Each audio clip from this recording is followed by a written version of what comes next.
वर्धा के जिले सामान्य अस्पताल से एक चौंकाने वाली घटना सामने आई। आग लगने से अफरा तफरी मच गई। जानकारी के मुताबिक अस्पताल की इमारत नंबर 2 की दूसरी मंजिल पर आग लगी। यह आग बाल रोग विभाग के पास स्थित स्टोर रूम में लगी।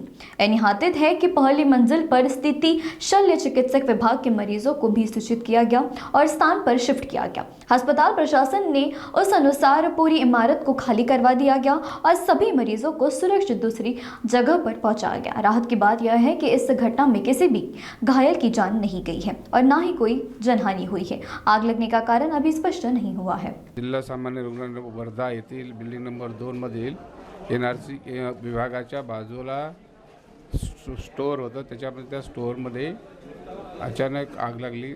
बहुतेक शॉर्ट सर्किटमुळे लागली असावी। NRCच्या बाजूलाच पीडियाट्रिक वार्ड आणि सर्जरी वार्ड होता। त्या NRC पीडियाट्रिक वार्ड आणि सर्जरी वार्डमध्ये एकूण साधारणतः 10 रुग्ण होते। आग लागल्याचे लक्षात आल्यास आमच्या कर्मचाऱ्यांनी आग विझवण्याचा प्रयत्न केला, परंतु आग वाढत असल्यामुळे दरम्यानच्या काळामध्ये सर्व रुग्णांना बाहेर काढण्यात आले, नातेवाईकांना बाहेर काढण्यात आले।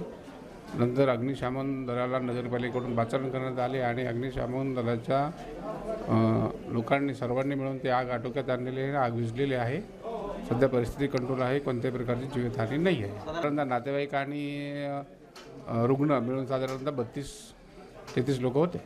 ज्या स्टोरला अवैध होता, काय दस्तावेज ठेवलेला होता, औषधं होती का, औषधाचा स्टॉक तिथे ठेवला होता का? नाही, औषधं थोड्याफार प्रमाणात त्या वार्डापुरते असतात, जास्त काही प्रमाणात नव्हते औषधं। आणि त्यांच्या रेकॉर्ड वगैरे होतं त्या NRC विभागाचं सिस्टरचं, त्याच्यामुळे काही जास्त नुकसान तर झालेलं नाही आहे आणि आग पण कंट्रोल आलेली आहे। जीवितहानी वगैरे कोणत्या प्रकारची झालेली नाही आहे। सर, आपल्या इथे आग विझवण्यासाठी काही फायदा झाला का? नाही, सध्या आपण सिलेंडरचा सुरुवातीला वापर केला आणि सिलेंडरने आग विझवण्याचा प्रयत्न केला। अग्निशमन यंत्रणा पूर्णपणे कार्यान्वित झालेली नाही, त्याच्यामुळे त्याचा उपयोग नाही झाला। परंतु जे सिलेंडर असतात फायरचे ते त्याच्या पद्धतीने आग विझवण्याचा प्रयत्न केला सुरुवातीला।